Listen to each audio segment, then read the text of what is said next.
की दुनिया में भी क्रिमिनल होते हैं, बदमाश होते हैं, कानून के दुश्मन होते हैं। चंबल में जितने डाकू हुए वो भी कानून के दुश्मन हैं। लेकिन इन दोनों में फ़र्क क्या है, मैंने खुद से ही पूछा तो बहुत सारे ऐसे केस स्टडी के तौर पे देखा, नाम आए सारे, चाहे वो दाऊद इब्राहिम हो, छोटा राजन हो, अबू सलेम हो, हाजी मस्तान हो, या फिर और भी जितने सारे आप अंडरवर्ल्ड के नाम याद कर लीजिए। दूसरी तरफ इधर चंबल में आइए आप, चाहे वो फूलन देवी हो, चाहे मान सिंह हो, चाहे पान सिंह तोमर हो, चाहे ददुआ हो, चाहे गुज्जर हो, चाहे ठोकिया हो, इन सब के बीच में एक अजीब सी चीज़ है। अंडरवर्ल्ड में जितने डॉन बने वो एक तरह से उनकी कोई ऐसी मजबूरी नहीं थी, वो पेशेवर थे और उन्होंने जुर्म की रास्ता, जो जुर्म की दुनिया है, अपनी मर्जी से चुना और उसके रास्ते पे चल पड़े। चंबल की जितनी भी आप कहानियाँ पढ़िए उठाकर, उसमें हर एक कहानी में एक कॉमन चीज़ निकल कर आती है कि चंबल के बीहड़ में जो भी गया वो बागी बनकर गया। और इसीलिए चंबल में जो डाकू जितने भी हुए वो अपने आप को कभी डाकू कहलाना पसंद नहीं करते, वो अपने आप को बागी कहलाना पसंद करते हैं। अंग्रेज़ों के ज़माने से ही चला रहा, बल्कि अंग्रेज़ों से पहले से। तो हर चंबल के डाकू या बागी की अपनी एक कहानी है, और वो कहानी जो है वो कहीं ना कहीं जुल्म ज़्यादती की कहानी है, जिसके बाद वो बंदूक उठा लेते हैं, बीहड़ का रुख करते हैं, चंबल में भाग जाते हैं। तो ये फ़र्क है अंडरवर्ल्ड डॉन में और चंबल के डाकुओं में। यहाँ के हर डाकू की एक कहानी है जिसकी वजह से वो डाकू बनता है, वरना उससे पहले उसकी अपनी एक ज़िंदगी थी, शराफत की ज़िंदगी जी रहा था, परिवार के साथ था। लेकिन कई बार कुछ ऐसे मोड़ आए जिसने उसको बागी बनने पे मजबूर कर दिया। तो ये एक फ़र्क है इन दोनों में। आज खुद ही सोच रहा था तो मुझे लगा आपसे शेयर करता हूँ। अब आज जो कैरेक्टर है, जिस बीहड़ के डाकू की बात कर रहा हूँ, चंबल में शायद आखिरी डाकू के तौर पर अगर जिसका सबसे बड़ा नाम हो चंबल के इतिहास में, तो वो यही था, शिव कुमार पटेल। अब इस नाम से अगर आप क्विज खेलें तो 10 में से 9 लोग शायद नहीं बता पाएंगे कौन है शिव कुमार पटेल। लेकिन शिव कुमार पटेल ही असली नाम है ददुआ का। तो ददुआ चंबल का आखिरी सबसे बड़ा डाकू। पूरी कहानी जो है फिल्मी है।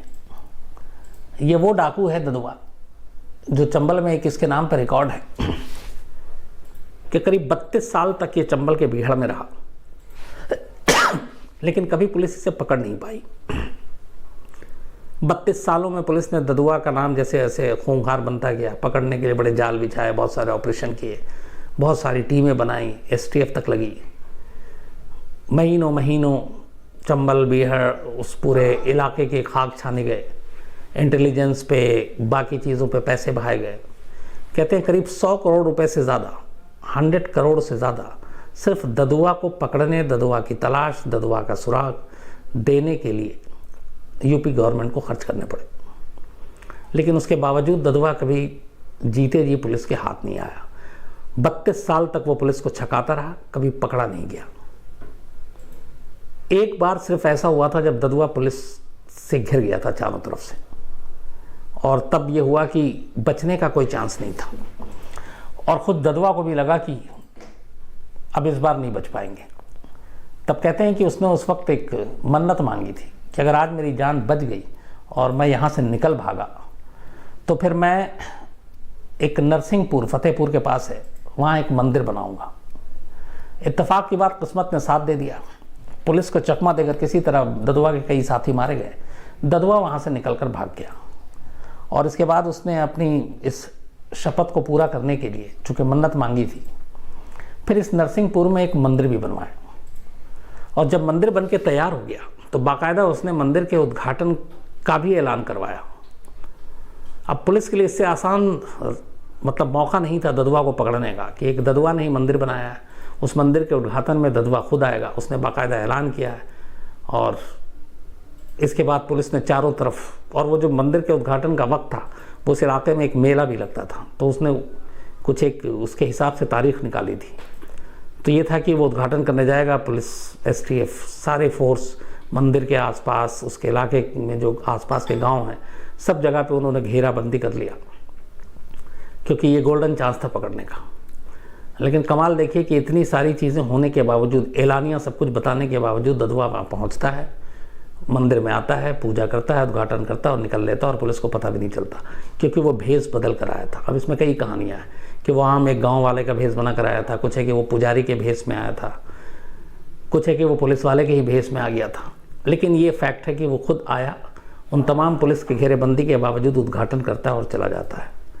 तो ये ददुआ था।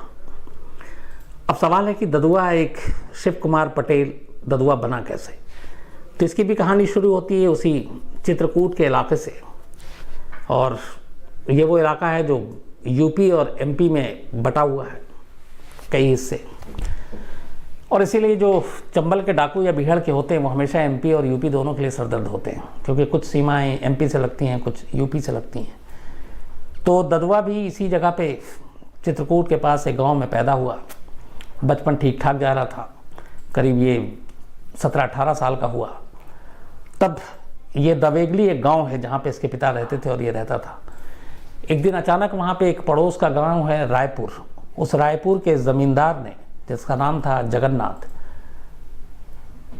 शिव कुमार पटेल के पिता को किसी वजह से दुश्मनी थी, पूरे गांव में नंगा करके घुमाया और घुमाने के बाद कुल्हाड़ी से हत्या कर दी। ये बात जब शिव कुमार पटेल को पता चली तो जाहिर सी बात है वो अपने बाप का बदला लेने के लिए मतलब उतावला हो गया और उसने कसम खाई कि वो बदला लेगा। उसे मालूम था कि किसने मारा है। इसके बाद मौका देखते ही वो जगन्नाथ के घर पहुंचता है, जगन्नाथ को गोली मारता है जिसने उसके बाप को नंगा घुमा कर मारा था, और उसके साथ साथ 8 और लोगों को मारता है। तो एक साथ उसके जुर्म की जो शुरुआत होती है 9 कत्ल से एक ही दिन में। 9 कत्ल करने के बाद वो जाहिर सी बात है अपने गांव से निकलता है और सीधे बेहड़ का रुख करता है, जहां हर बागी को पनाह मिलती है, और वो फिर बेहड़ पहुंच जाता है। इसके बाद धीरे धीरे इधर इस जो इतने सारे कत्ल हुए उसको लेके पुलिस और तमाम लोगों पे भी दबाव, लेकिन ये कौन क्या, ये कौन सा डाकू, ये किसी को समझ भी नहीं आ रहा। फिर पता चला कि ये शिव कुमार पटेल है और ना उसका कोई पुराना जुर्म ना कुछ बाकी, लेकिन वो बीहड़ पहुंच जाता है। और उसके बाद धीरे धीरे वक्त बीतता, वो अपना फिर अब वापस आने का चांस नहीं था क्योंकि पुलिस ढूंढ रही थी। फिर उसने अपना मुकद्दर बीहड़ को बना लिया और अपना एक गैंग बनाने का उसने फैसला किया। इसके बाद वो गैंग बनाता और फिर शिव कुमार पटेल नाम छोड़कर ददुआ नाम रख लेता है, और अब ददुआ का आतंक शुरू हो जाता है। सबसे पहले वो जिस जगह पे गया था और जो वहाँ पे पनाह ली, उस इलाके में तेंदू के पत्ते सबसे ज़्यादा होते हैं और वो लाखों करोड़ों का बिजनेस है। उस तेंदू के पत्ते से ही बीड़ी और सारी चीज़ें बनती हैं। तो सबसे पहले उसने उन व्यापारियों को निशाना बनाना शुरू किया जिनके पास ये ठेका टेंडर हुआ करता था, और उसमें उसने अपना हिस्सा मांगना शुरू किया। लूटपाट, किडनैपिंग जो आमतौर पर डाकू करते हैं वो सब वो करने लगा। लेकिन फिर धीरे धीरे इसकी छवि दूसरी बनने लगी। उस तेंदू के पत्ते के लिए जो मजदूर काम करते थे, पता चला कि जो ठेकेदार और मालिकान थे वो उन्हें बड़ा कम मजदूरी देते थे। तो लोग ददुआ के पास जाने लगे। ददुआ ने उनकी कहानी सुनी। फिर ददुआ उन लोगों को पकड़ के लाता और उनसे कहता कि इनका हक दो। तो धीरे धीरे वो गरीबों की मदद करने लगा। तो एक तरफ वो मारता, लोगों को लूटता, किडनैप करता, दूसरी तरफ गरीबों की मदद करता, उनकी शादी ब्याह बाकी चीज़ों में भी कोई उनका ज़मीन हड़प लेता, वो दिलवाता। तो इस तरीके से उसकी एक इमेज बनती गई रॉबिन हुड की भी। धीरे धीरे खूंखार इतना था ये कि अपने दुश्मनों को कभी बख्शता नहीं, और ख़ास तौर पर जिस तरीके से मुखबिरों को इसने मारा उसकी मिसालें आज भी दी जाती हैं कि किस हद तक ये खूंखार था। ददुआ के टाइम में कहते हैं मुखबिरी करने का मतलब है जो मुखबिरी करने जा रहा है उसने सोच लिया कि ददुआ के खिलाफ मुखबिरी करनी है, चाहे वो पुलिस से या किसी और से, तो उसका मतलब ये था कि वो उस दिन ये तय कर ले कि उसे मरना है, क्योंकि ददुआ तक ये बात पहुंची नहीं और ददुआ के पास फिर कोई दूसरा रास्ता नहीं, वो उसे मार डालेगा। और यही वजह है कि पुलिस को 32 साल लग गए, लेकिन ददुआ की गिरफ्तारी छोड़िए, ददुआ की एक तस्वीर तक पुलिस के पास नहीं थी, क्योंकि जितने लोगों ने मुखबिरी करने की कोशिश की ददुआ ने उन सबको पकड़ पकड़ के मार डाला। अब सवाल यह है कि ददुआ की उस वक्त जो इंटेलिजेंस थी अपनी, वो पुलिस से भी ज़्यादा मजबूत क्यों थी। और कहते हैं कि पुलिस में जितने खबरी होते हैं, पुलिस के पास जो खबरी थे उससे ज़्यादा खबरी ददुआ के पास हुआ करते थे। हर जगह, हर गांव में, हर पेशे के लोगों के बीच में, इवन पुलिस के अंदर भी ददुआ के मुखबिर हुआ करते थे। और यही वजह है कि जब भी कोई मुखबिरी करने की कोशिश करता ददुआ को पहले पता चल जाता, फिर वो उसको ऐसी सज़ा देता कि दूसरे लोगों तक ये बात पहुँचे ताकि लोग डरें। उनके गाँव जाता, उनको एक मुखबिर को इसने इस तरीके से मारा था गाँव में घुसकर कि उसका गला काटा, गला काटने के बाद एक बांस के ऊपर उसका सर टांगा और उस बांस को पूरे गांव में, कई गांवों में आसपास के घुमाया गया इस संदेश के साथ कि जो ददुआ के खिलाफ जाएगा उसका अंजाम यही होगा। तो लोग इस वजह से उससे डरते थे। पुलिस के अंदर मुखबिरी थी, इसलिए पुलिस जो एक्शन लेती उससे पहले ददुआ को पता चल जाता। और उस वक्त कहते हैं कि ददुआ के इंटेलिजेंस इतना सॉलिड था, नेटवर्क और बहुत सारी उसकी कहानियाँ, लेकिन 2 चीज़ें उसके साथ थी कि वो हमेशा अपने साथ एक हिरन रखता था और एक कुत्ता रखता था। हिरन रखने की वजह यह थी कि ददुआ चूँकि जंगल और बीहड़ में रहा तो उसे मालूम था कि हिरन के सूंघने की शक्ति ज़्यादा होती है। तो हिरन कोई भी ऐसी, या अपने शिकार को, या फिर कोई ऐसा शिकारी आ रहा है या कोई आदमी आ रहा, तो वो करीब बहुत दूर से हिरन सूंघने के बाद वो ऐसी हरकत करती कि पता चल जाता। तो इसने हिरन पाल रखा था और जहाँ पे ये हिरन को रखता था उससे करीब 1 किलोमीटर दूर खुद और खुद इसका अपना गैंग होता था। तो हिरन की हरकतों पे नज़र रखते थे इसके लोग। जैसे ही देखते थे कि हिरन कुछ अजीब हरकत कर रही है, मतलब समझ में आ जाता था कि कोई अनजान शख्स आ रहा है इधर, तो फिर ये अपना अड्डा चेंज कर लेते, मूवमेंट इनका शुरू हो जाता। और कुत्ते के साथ भी यही चीज़ थी।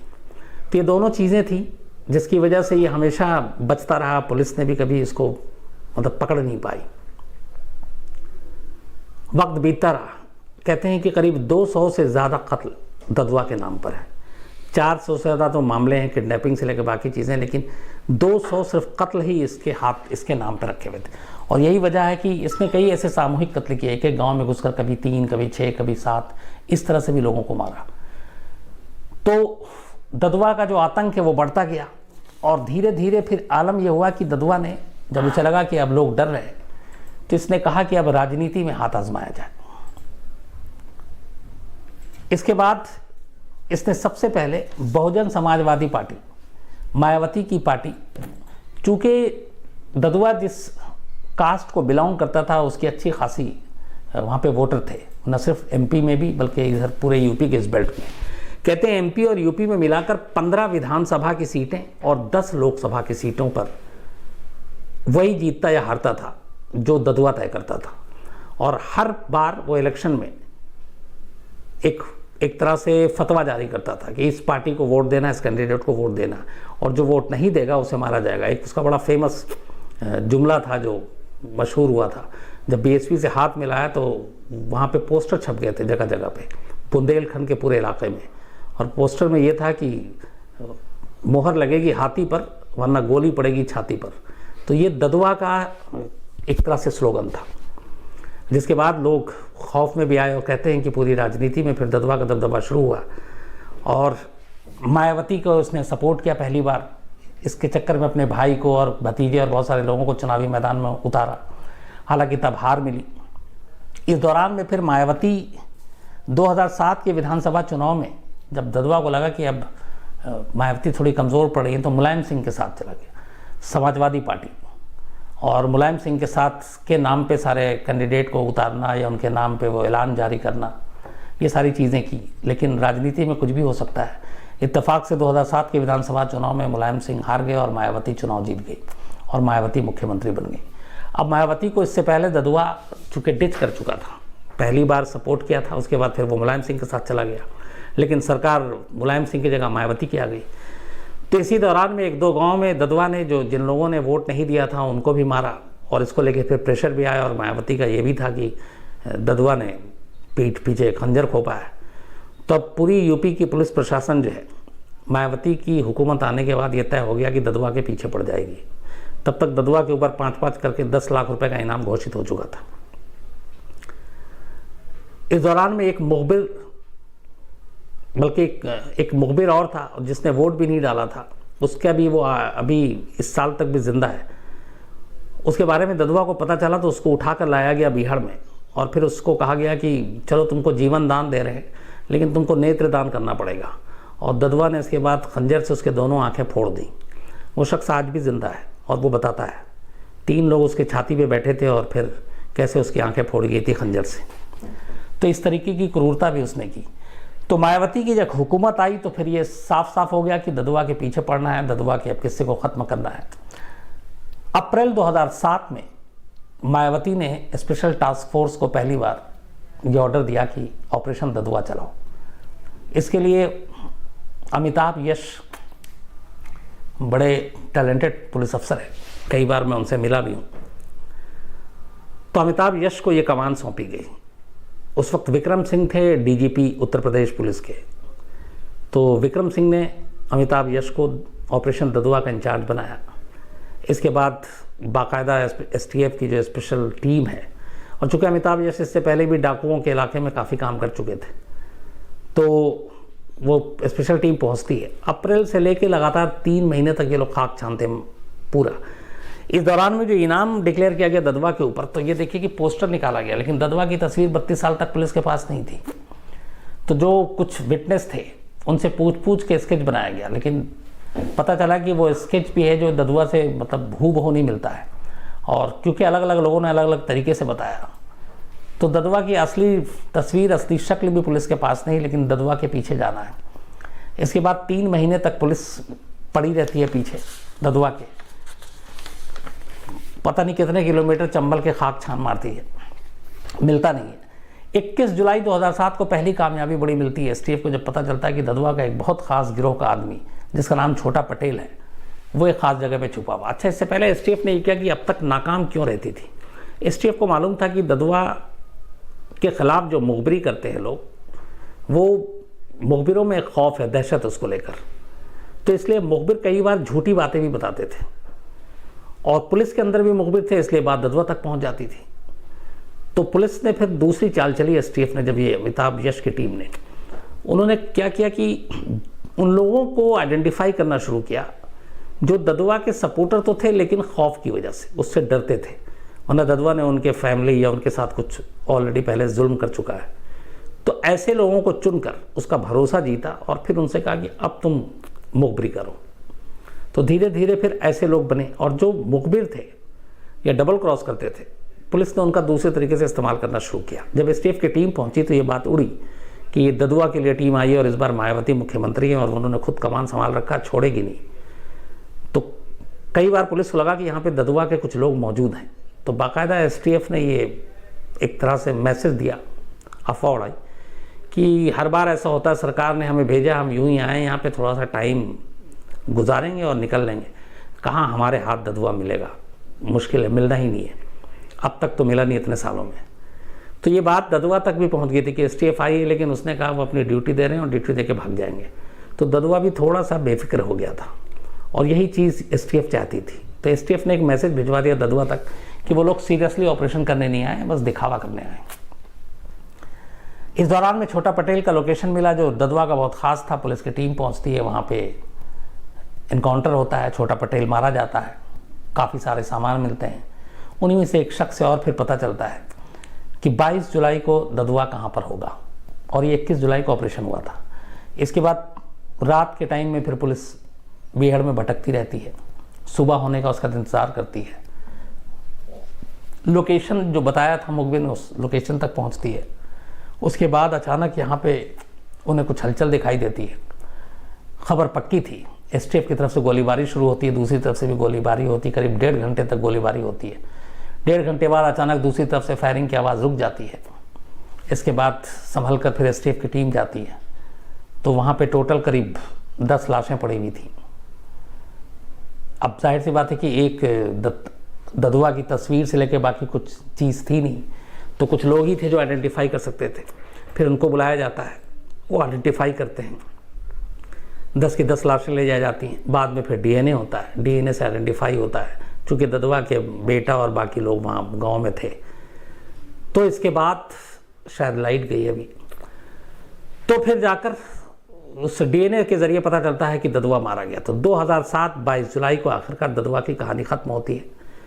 लेकिन इस दौरान में ददुआ का असर ये था कि ददुआ के जो भाई हैं एक, वो लोकसभा पहुंच जाते हैं, ददुआ का बेटा विधानसभा पहुंच जाता है, ददुआ का भतीजा भी विधानसभा पहुंच जाता है। अभी जो 2019 जनरल इलेक्शन देश में हुआ, तो उसमें ददुआ का बेटा इस बार खजुराहो से चुनाव लड़ा था एसपी के टिकट पे, लेकिन हार गया।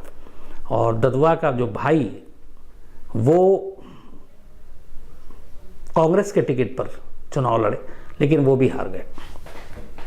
लेकिन यह कि पूरी फैमिली राजनीति में है, भतीजा, बेटा, भाई, और ये सभी कोई ददुआ के नाम पर।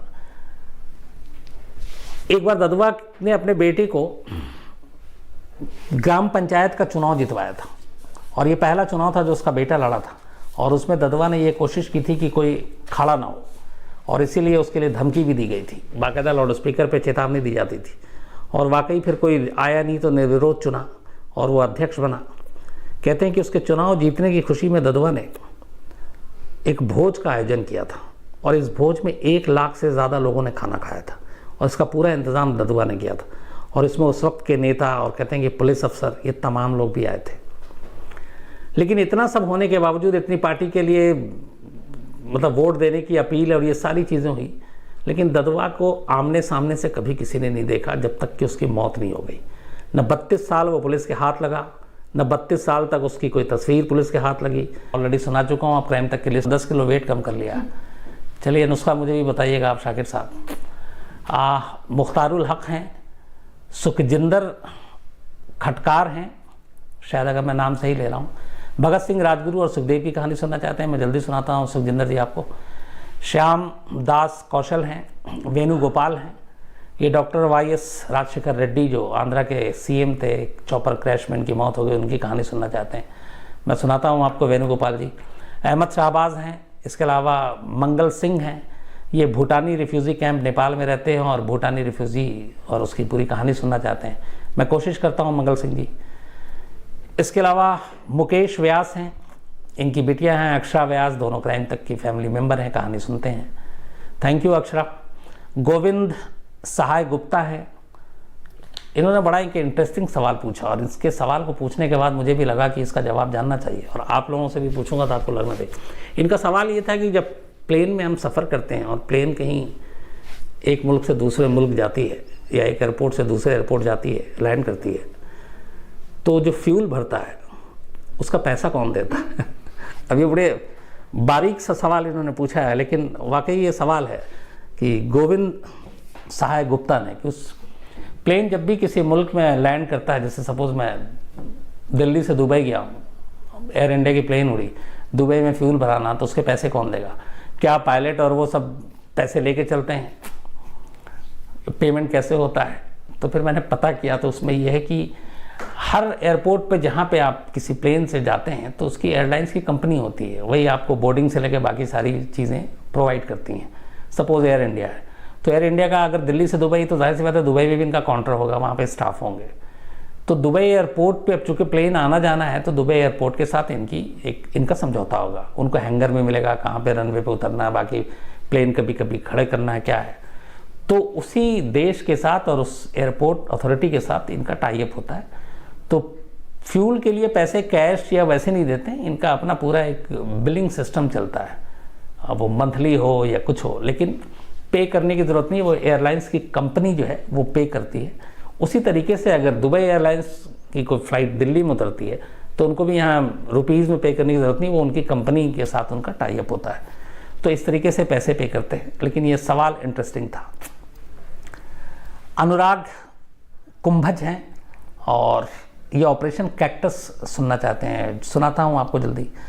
अनमोल सिंह रानिया हैं और इन्होंने कुछ स्टोरी बताई है, तो वो भी सुनाऊंगा जल्दी। अब दीपक बताओ।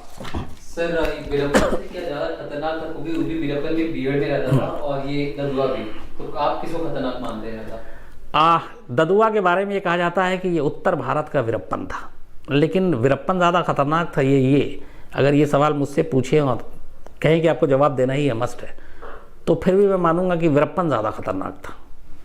सर राहुल जोशी और कई लोगों का सवाल है कि आपकी वॉलेट फुल दिख रहा था, कार्ड यूज़ करते हैं कि पैसे यूज़ करते हैं? ओह सॉरी, मैं इसको साइड में। राहुल साहब, बाकी असल में इसमें बहुत सारे पेपर हैं और बाकी चीज़ें हैं, कार्ड भी है, तो इसलिए ज़्यादा हरा भरा दिख रहा है। पैसे मैं बहुत वॉलेट में कम रखता हूँ, मिलते ही नहीं है ज़्यादा घर से, तो जितना मिल जाता है वही रख लेता हूँ। सर ददुआ को एनकाउंटर करने वाले जो पुलिस इंस्पेक्टर से कभी आप उन्हें क्राइम तक पे लेके आइए?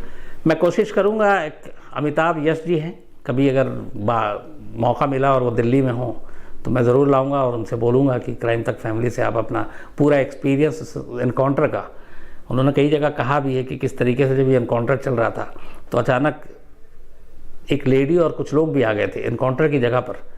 अब ये था कि गोली वोली चल जाएगी, उनको नुकसान ना हो, तो वो बड़ा अजीब सा एक सिचुएशन था कुछ देर का। फिर किसी तरह उन लोगों को साइड किया गया, ले जाया गया, उसके बाद ये ऑपरेशन शुरू हुआ। तो ऐसी कई चीज़ें हैं, वो बेहतर ही बता सकते हैं, क्योंकि पूरा उन्होंने 3 महीने लगातार अपने आप को झोंक रखा था ददुआ के पीछे। सर कुछ दिन पहले जो लाइट गई थी तो जो ये सेट था बहुत खौफनाक लगा था, जिसमें आप जब कहानी सुनाए थे तो कई लोगों को पसंद आई चीज़। अच्छा, अभी जो लाइट चली गई थी, हाँ कई बार क्या होता है कि लाइट चली जाती है तो सेट थोड़ा सा डिफरेंट हो जाता है, और ख़ासतौर पे मुझे लगा कि आपने जिसने भी बताया ये क्राइम की स्टोरी की फीलिंग के लिए कभी कभी कम रोशनी बहुत ज़रूरी होती है। तो ये आज हालांकि ये जानबूझ के नहीं हुआ, बस चली गई तो, लेकिन थोड़ी देर के लिए वो माहौल शायद बना गई। सर अमित मिश्रा जी का एक बार नाम ले लीजिए, बहुत देर से रिक्वेस्ट कर रहे हैं। अमित मिश्रा जी कैसे हैं आप? बस ऐसे ही आप क्राइम तक की कहानियाँ सुनते रहें, अपनी बातें बताते रहें। सर झारखंड में भी कई सारे डाकू हैं, आप झारखंड के डाकुओं के ऊपर भी कोई कहानी बताइए। चलिए, मैं झारखंड के डाकुओं की तलाश करता हूँ और फिर सामने लाता हूँ, फिर आप तक पहुँचाता हूँ। सर डकैत बबली कॉल की भी कहानी सुनना चाहते हैं आप? डकैत बबली कॉल की कहानी, ठीक है, मैं जल्दी सुनाता हूँ। सर चिन्मयानंद पे क्या अपडेट है अभी? चिन्मयानंद अभी भी जेल में है और मामला कोर्ट में है। जैसे ही कुछ इस पर अपडेट होगा या आगे जो भी चीज़ें होंगी, चार्जशीट फाइल होगी, मैं आपको ज़रूर बताऊंगा। सर 26/11 आके चली गई, किसी ने कोई ध्यान नहीं दिया? नहीं, ऐसा नहीं है 26/11 ध्यान नहीं दिया। एक तो 26/11 को हाँ मैं दफ्तर में नहीं था, लेकिन उसके बावजूद लास्ट ईयर 26/11 की पूरी आपको कहानी सुना दी थी, और मुझे लगता है कि अब हमें उस गम से और उन चीज़ों से थोड़ा सा आगे भी बढ़ना चाहिए। तो इतने साल हो गए, करीब 10-11 साल तो हो ही गए, 11 साल, तो वो जब भी याद करते हैं तो फिर उन्हीं चीज़ों में लौट जाते हैं। लेकिन ये है कि 26/11 भी बीता है और इसको लेकर लोगों को याद भी किया गया। तो जिन लोगों को भी, जिन्होंने अपना परिवार खोया, अपनों को खोया है, उन सब के साथ हम तमाम लोगों की, पूरे हर हिंदुस्तानी की हमदर्दी है। सर डॉन आनंद पाल सिंह के ऊपर कहानी राजस्थान के। डॉन, देखिए आनंद पाल सिंह की भी मैं कहानी सुना चुका हूँ, इसी क्राइम तक की लिस्ट में आप जाएंगे तो ज़रूर मिलेगा, और आनंद पाल सिंह की पूरी इनकाउंटर से लेकर ज़िंदगी सारी कहानी है उसमें। सर भोपाल गैस लीक के बारे में सुनाइए, अंकित साहू जी का सवाल। अंकित साहू साहब, मैं भोपाल गैस लीक की भी कहानी सुना चुका हूँ और इसी क्राइम तक की लिस्ट में है। सर गीतांजलि यादव कह रही है, hello sir, big fan of yours, love the way you describe stories and moreover the details you provided in those, I have interest in criminal psychology, hope to meet you someday personally. Thank you Geetanjali ji, thank you very much. तो ये जो आपने कई बार list मुझे बताई, आज कई कहानियों की, व्यापम हो या फिर भोपाल गैस हो या फिर और भी सारी कहानियाँ लिस्ट में, आप एक बार लिस्ट में जाएंगे तो आपको ज़रूर मिलेंगी, तो आप उसमें देखिए और सुनिए फिर। सही सवाल है। हाँ बताओ, लास्ट बताओ। ददुआ की कितनी वाइफ थी? क्या डाकू बहुत सारी शादियाँ करते हैं?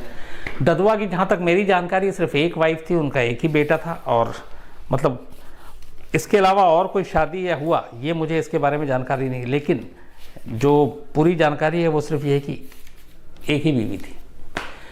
तो आज इतना ही, कल मुलाकात होगी, कल फ्राइडे है, क्राइम तक की किसी और कहानी के साथ। तब तक अपना ख्याल रखिए, थैंक यू वेरी मच।